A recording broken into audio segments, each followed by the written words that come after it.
Assalamu alaikum. Today I'm here with another board game review. Today I'll be telling you that why you should play Machi Koro. Even though I have the Machi Koro Deluxe edition here, but this review is going to cover the Machi Koro, the base game. There are different variations or versions of Machi Koro available in the market right now. There is Machi Koro, just Machi Koro, then Machi Koro 5th anniversary edition, Machi Koro Deluxe edition, Machi Koro Legacy, and Machi Koro 2 as well. This review is going to be focused on Machi Koro Deluxe as well as you can use it for Machi Koro base game, plus some expansions which are going to be the Millennium Row expansion and the Harbor expansion. So if you're getting the Deluxe edition, that's what you will be getting. You will be getting the base game plus the Harbor expansion, which I do think is one of the essential expansions for the game, because by default this game is going to be a resource collection game based upon die rolls, and 2 dice roll were very weak in the base game, and Harbor expansion does fix that and makes the dual dice rolling very lucrative. So it's kind of a mandatory expansion in my opinion. So if you're looking for that, either get the Machi Koro base game plus Harbor expansion or get the Machi Koro Deluxe edition, which does come in a tin. Now, what this game is, as I said, that it's going to be a resource, very simple resource collection game. Not even resource collection, coin collection, and using those coins you will be buying more properties, and those properties are going to earn you more coins until you fulfill the game condition to win it. So what you will be doing is, on your turn, you will roll some dice. Based on the dice rolls, you will see that if you have those numbers just like Catan, so for example, if you have built properties next to a number, specific number, then that property activates and give you those earnings, and based upon that you will gain the earnings. But here you can make combinations with each other and try to make some useful landmarks, useful combination of cards which can trigger from each other and gain you more and more money to actually reach your objective of building the best landmarks in the beautiful city of Machi Koro. So let's come closer to the table and I will show you how the game actually works. This game is going to have a market area which is going to be distributed into 3 rows ideally. Again, there are some variants of how the game can be played, but one of the most prominent variant, or how Machi Koro 2 even plays out, I'm showing you that one. Plus, especially if you have a lot of expansions already mixed into the game, this might be the preferred way of playing the game rather than what the game originally says. So what you will be doing is panning out 5 cards based on their numbers. You will have 3 decks. One deck is going to have all the properties with the numbers 1 to 6. Then one deck with all the properties with the number on the top, which get activated from 7 to 12 or 7 to 14. And then one deck just for purple buildings, and you will be taking out only 2 cards from those, but from other 2 decks you will be taking out 5 cards. The other way of playing, which or by default what the rulebook is going to tell you on how to play, is going to be that with selective cards you select the properties which you want to play with and then make them all the time available in the market rather than just randomly drawing which 5 come out. But if you have more selection than 5 in your deck, then it's better that you shuffle all of them up and open one random card at a time, so that it's more mixed up and you don't know which property is going to come out. Doesn't matter, the game doesn't change, only some strategy might change, because maybe you're looking for a specific type of card which might not come up. So if you are more of a tactical player, then this method is better, but if you like more strategy, then the other method is better, where you already know all the cards. Like Dominion, all the cards are already on the board, so you can plan long-term strategies based on available cards. So anyway, let's now get into, that's about the game setup. Let's now get into how the game is played. Other than the market, each player is going to have a handful of landmarks, again based upon how many expansions that you are playing, or the vanilla base game, the number of expansions can vary as well. How many landmarks you're going to have, and that is the main objective of the game. the player who gets to build these landmarks is going to win. So each of these landmarks is going to have a cost given at the bottom. As soon as someone is able to pay that cost, they are able to flip this card over to indicate that they have built. Not only they will be one step closer to winning, but also there will be some special ability at the bottom of the card which they will be able to from now on utilize. You can read that ability on the back side of the card as well. So in which route you want to build these landmarks is all up to the players. Some players will try to build the small ones first and get those smaller abilities first. Some might want to hoard up the money and get the better abilities, which will help them get the smaller ones done later on. But it might be a steeper turn for them to actually hoard up that much money. Now let's get into a standard turn of Machi Koro, that each player has their landmarks. Each player will have some two, ideally, starting properties, which are going to be a wheat field and a bakery. And once they have those, now they can start the game. What you will be starting the game is, the game comes with 2 dice. You will be but rolling only 1 dice in the start of the game. You will roll this dice, and based on the result of this dice, so for example I got a 2, you're going to see that if you have any of those properties which are going to get activated. So for example, my bakery does get activated on either a 2 or a 3, and the bakery is going to let me get 1 coin from the bank on my turn. Since this was my turn, I had to roll the dice, so I will be getting 2 coins from the bank. Each player starts with 3 coins to start with, so that will bring my total to 5. Now once my turn is done, and that's it, the rolling part just gives me money. So it's very simple turn. But now with the money that I have, I can buy any one of these cards that are available. So maybe what I want to do is invest in a demolition company, or maybe build a ranch, a wheat field. Even though I have a wheat field, maybe I want to double up on the wheat field. So I will be paying 1 coin, the cost is given at the bottom, 1 coin back to the bank to buy a wheat field. Now the same cards stack up. What that means is that tomorrow if I roll a 1 on my dice, then both of these cards are going to get activated. So by default, the wheat field gets me 1 coin, but now since I have 2, I'll be getting in future 2 cards. Once a slot is empty in the market, you will be opening a new card in the market for that. And that's how a turn of a player goes on. You will be rolling dice, the other player will be rolling dice, and accordingly that player will be getting resources. Now let's get into the fun things that are going to happen. Other than the special text that are on the cards, there are 4 types of cards that can exist in Machi Koro, which are differentiated by these colors: green, blue, red and purple. The green cards get only activated only upon a player's turn, which means if somebody else rolls a 2, I will not be getting anything from bakery. They have not used my bakery for purchasing goods, so I will not get anything. But the blue cards, they are going to give harvest on any player's turn. So even if somebody else, the other player, was able to roll a 1, I will still be getting the earnings from my blue cards. So that's why blue cards are important. But of course, same is going to apply to others as well, that if I roll that number, all the other players are going to get cost or earnings based upon their own blue cards. That's the difference between blue and green. Then there are these red cards. The red cards are actually going to earn the money from other players. Blue and green takes the money from the bank, but the red cards are player interaction cards that they are using each other's facilities. So for example, if I had a cafe and somebody else rolled a 3, then that player, this cafe gets activated on a number 3, then the other player who did roll a 3 will have to pay me to use my cafe.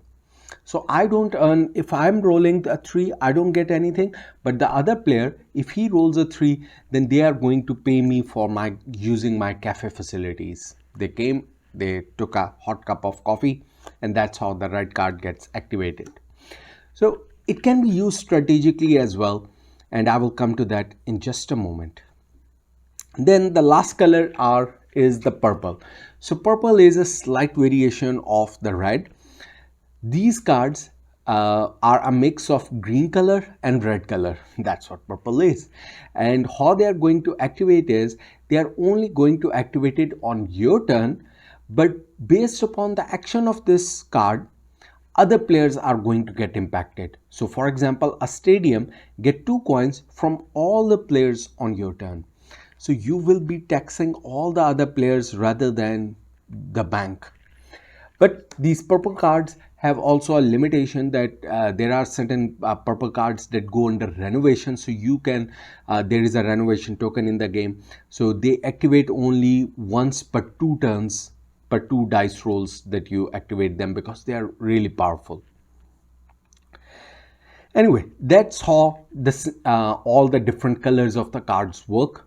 So blue green gets money from the bank, purple and red gets money from other players, but when they activate depends. Red color activates on other players, blue color activates on all players, green color and purple color activates only on the active player who is rolling the dice. So slightly you will get used to these 4 colors, but the rules aren't that much. Rest, everything else, what are the special abilities of each of those buildings are going to be written on each of those cards. And the fun thing about Machi Koro is finding the kind of combinations that you are going to get. I did say combinations because you're trying to combo the cards and then find the combinations which work with them. So for example, if I had a lot of wheat fields developed and later on I was able to make a fruit and vegetable market, what this is going to allow me to do is I will get 2 coins for each of the, and there is a wheat symbol or a field symbol on it. It can apply to, or farm symbol on it. It can apply to even apple orchards. It can apply to vineyards as well. So I'm going to actually get 2 coins for each of such establishments. So I'm trying to find combinations that, for example, these will combo with each other, but my fruit and vegetable is going to combine with these to give me additional bonus if they activate, and that's going to be a really powerful bonus. So that's the kind of linkage that you want in your game. And Machi Koro has loads of such combination that you can have. You can have flower orchards or flower fields and then flower shop to trigger more powerful ability of those flower fields. Now, we have talked about these cards. Let's talk a little about the landmarks, because up till now, what I have only told you is that you get to roll 1 dice, which does mean that how do you activate these higher numbers? The maximum number you can roll on this is a number 6. How do you roll then above 6? When do you get to roll 2 dice? That's one of the landmarks, which is the train station. So as soon as any player is able to pay 4 coins, it's not a very high cost landmark, and this will be most probably one of the first, or should be one of the first landmark that you should be building, which is called the train station. As soon as this is built, you get the option that at the start of your turn you can roll 1 dice or 2 dice. Now you get to start rolling for the bigger one. So maybe a player is investing in, rather than this row, he's investing in cards of this row. And why would you be doing that? Because initially, of course, everyone is rolling smaller dice. So you want to get the smaller number blue cards. But the problem is going to be everyone is getting richer, not just you. Of course, you have to be slightly selfish as well, because if you want to win, you only want yourself to be the winner. You only want yourself to get the maximum amount of money. And the way to do it is that on your dice rolls, you are the ones making money. And that might be one of the reason that you want to shift from 1 to 6 into 7 to 14 range, these numbers. And how you can do that is start investing in these, try to build your train station, and now you start rolling 2 dice, and your probability of rolling bigger numbers and activating bigger cards is going to increase. Of course, you might still be having smaller cards which will activate on other players' turn, Plus, even on this dice, you might be getting, let's say, 2 and a 1, which might trigger your old 3. So there is a probability, but now your probability of triggering the bigger cards has increased. That's one reason. The other reason, I said you can use these red cards strategically as well. So if a player, for example, has built a lot of these, maybe once I have these built up, a lot of blue in higher numbers, and I want to force the other players to start rolling 2 dice as well. One of the things I can do is build a lot of cafes. So all the players will be fearing rolling a single dice, because whenever they roll a single dice, they will be paying me. Maybe they don't want to do that. That's why they will stop rolling a single dice and instead shift to 2 dice.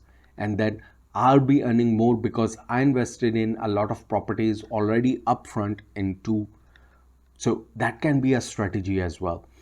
Then there are a lot of fun landmarks that can be built. So for example, the radio tower, which is in the base game the maximum or the final one, but I do recommend build it earlier because it lets you every time re-roll your dice. So at least once, not at least, maximum once. So for example, if you rolled something and you actually don't have anything currently which is going to get activated by that number, so using your radio tower you are able to re-roll it and then get something maybe else. Then the harbor, this is going to be useful if you're going to invest in those properties which are next to the sea. So for example, or go to the sea. So for example, tuna boat. This comes in the harbor expansion, which I highly recommend harbor expansion for the game. So tuna boat is going to only go out if you have a harbor already built. Plus, it lets you add 2 to your dice if you have rolled a 10 or a higher number. And that is why some of these cards are going to give you option to go up to 14, because you might be wondering, well, I'll never get more than 12 on my dice. Then why a card says 14 on it? Or why am I saying many times 7 to 14 range? This one. So you can forcefully activate 14 if you roll a 10. And why would you be doing it? So for example, the fruit and vegetable market, as I said, if I had built a lot of fields, farms on my land, I do want to activate my fruit and vegetable market. But let's say I only got a 10, then I can add 2 on it using a harbor to activate my fruit field. So my probability of getting up to this number rather than just the simple dice has just increased by more chances. Then there is amusement park. What it is going to let me do is, if I get 2 of the same kind on my dice when I roll 2 dice, then it's going to let me activate that ability plus another re-roll as well. So I get to activate another ability, and it can chain actions as well. So that's another powerful and fun ability, and that exploding dice mechanism is always fun, and that's what amusement park represents. So in this way, these landmarks are going to give you different abilities that increase the excitement of the existing game. The shopping mall increases the cost that you're going to charge for your shops and for your cafes that you have built in the game. Now, the last one, which comes in the expansion again, is going to be the airport, which is going to, if you don't build anything on your turn, you just get 10 points, but it is very costly to build this landmark as well. In this way, as soon as anyone has built all the decided landmarks, the game finishes immediately, and that player who has built all the landmarks is going to be the winner. Now, my opinion, as I said in the start, that what I do recommend, and that's how I'm actually reviewing the game, is that I'm reviewing the game based upon Machi Koro with the Harbor expansion mixed in. Because if I had to review the game of Machi Koro without the Harbor expansion, it's going to be a very, very low score. Why? Because some of the initial games of Machi Koro that I played, I did play with just the base game content without the Harbor expansion cards added to the game. What it ended up doing is that I never used, or I think nearly never used, this second row of 7 to 12 numbered cards, and nobody even tried to invest in them, because you could have gained easily enough cash, enough coins using your 1 to 6 number cards, and by the time when you had enough money to start investing in others, the game was just about to end. So why would you invest in those high numbered properties and start rolling two dice when you are still going to, when there is much more chances of earning more money from the lower number dice? So the base game has a flaw and it doesn't really work. So that's why I will not even recommend or waste my time in reviewing that. So if you're interested in this, what I'm considering is you are getting Machi Koro plus the Harbor expansion, or minimum a deluxe edition. Now, with that caveat out of the way, let's start the review of this one, that what was my opinion. Now this is going to be a very simple game which families can enjoy. All you have to do is you can teach this game in 5-10 minutes to anyone. All you teach them is you roll the dice. Based upon the dice roll, if there is a number card that you have already built, you'll be getting the resources. And if you want to get future resources from that number, buy it from the market. Now, as the cards come out, you can explain what each of the card do, but the explanation is not very wild. These aren't game-breaking cards. The explanation is given on the card, which is very sufficient, and these are very simple cards. Some card is going to give you 1 coin, some card is going to give you 2 coins. Only rarely some card is going to activate based upon that, okay, if you have this card, then this card gives you 2 coins. So those conditional cards are lesser in quantity. Most of the cards are just going to give you straight up coins. And of course, based upon the rarity of that card and the color of that card, that cost is going to change. Now, the simplicity is part of the main attraction. The artwork is the other attraction. It's a very cheerful game. Now, a similar game that I have played before this is going to be Space Base, which is ranked actually higher than this, and there are more rave reviews. But Space Base uses a lot of symbology, a lot of small cards which are harder for people to understand. Even though it has a lot more combinations, a lot more interactive things, with cards chaining with each other, one card activating a card, 2 cards on the right side of it, things like that are there in Space Base, which are not present in this game, which makes this, in my opinion, a more accessible game. The artwork is fun. If you're building an apple orchard, that's much more exciting or relatable than having a space garbage container in space. So Space Base theme was and its artwork was just okay in my opinion, even though gameplay wise it might have been better. It was better, of course, but this gameplay gets enhanced by its simplicity in Machi Koro. So that's why if you're looking for a family game, I am going to recommend Machi Koro above Space Base. That's my comparison of Space Base versus Machi Koro. Now, there are going to be, as I said, there are things which can be made strategic in this game by having all the cards in stacks displayed, but that does make the setup slightly laborious. You have to pre-select which kind of cards you want.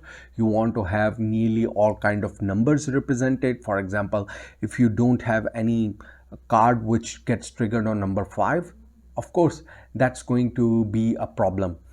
Then you also want things to be triggered on but if you go with these kind of stack of cards, then maybe the specific card that you're looking for may not come out. So things can be tactical or strategic as you want. Of course, then you have to adjust based upon that kind of game that you want. Now, the Deluxe Edition, what the component issue that I have with the Deluxe Edition. First of all, it comes in a tin. I don't know why. I think someone thinks being in a tin is deluxe, but I would so prefer a standard size box which stacks fine with my other box rather than a 10. So the other thing, the game, at least the deluxe edition, comes with the velvet bag. I have played this game over 10, 11 times. I haven't used this bag even once. I have no idea what this bag is for, because you need bags if you want to randomize few things. There is nothing to randomize in this one. Then the insert is actually quite good but not practical. So this is the insert of the game. And Machi Koro 2 I think has similar kind of insert as well, where you can have different stack of cards inside. Right now all my stacks are outside with all the coins in the center, and that's my problem. The coin holder is not big enough for all the coins. The coins are kind of getting humped in this coin holder, plus all the coins are getting mixed up. I would have so much preferred that instead of having these kind of card in four corners, they could have just made straight container for cards and then proper sections for separating your number 1 power tokens to 5 tokens to 10 tokens to 20 tokens. Keep them separate because it makes the game easy if they are stacked separately. So make your insert practical for playing and not just for holding stuff. I'm always a fan of inserts which are practical for gameplay and not just for storage. So but these are again minor things which don't impact the gameplay itself.